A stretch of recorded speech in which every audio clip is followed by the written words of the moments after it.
Ang programang ito ay rated SPG. Striktong patnubay at gabay ng magulang ang kailangan. Maaaring may masiselang tema, lengguwahe, karahasan, sexual, horror o droga na hindi angkop sa mga bata. Ito ay nangangailangan ng patnubay at gabay ng magulang para sa mga batang manonood.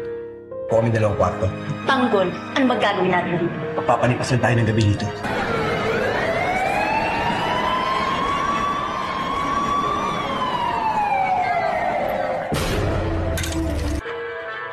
Ba't ka ba nagagalit kay Moa? Nagkaselos ka ba? Nagduda si Don Julio na baka dating kasintahan ni Mokang ang lalaking tumangay sa kanya.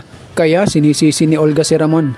Bakit hindi nga daw muna ito nag-background check kay Mokang? Pinakasalan niya agad ito kahit hindi pa niya ito lubusang kilala. Sa kabilang banda, agad namang inutusan ni Olga ang kanyang mga tauhan. Naunahan ang mga tauhan ni Ramon sa paghahanap kina Tanggol. Dahil kapag ang mga tauhan ni Ramon ang nakakita kina Tanggol, siguradong mabibisto na nga daw siya ni Ramon. Tapos na ang mga plano nila at siguradong matatapos na rin silang dalawa ni David. Sa kabilang banda, laking pagtataka ni Bubbles nang huminto si Tanggol sa pagdadrive ng sinasakyan nila. Inaasahan niya na babalik na silang dalawa ni Tanggol sa loob ng kulungan. Nangangamba na nga siya habang naaantala ang kanilang pagbalik sa kulungan.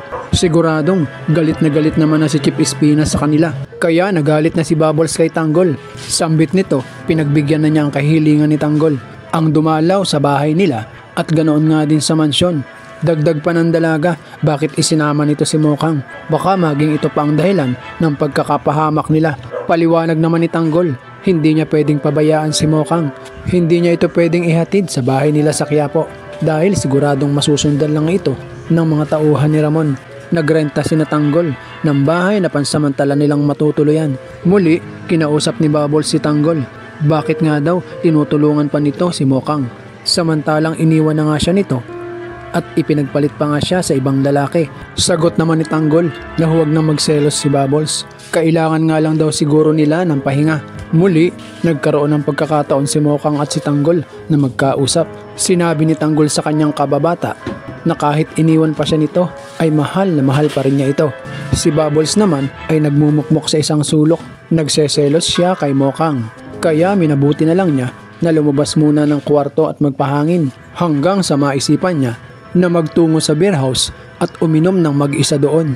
At habang pabalik na nga si Bubbles, nakita niya ang mga tauhan ni Ramon. Kaya mabilis siyang tumakbo pabalik kina Tanggol at agad niyang ibinalita dito na nasundan sila ng mga humahabol sa kanila. Umaatikabong habulan na naman ang mangyayari. Makatakas kaya muli si Tanggol? Abangan pa po natin ang mga susunod na kwento.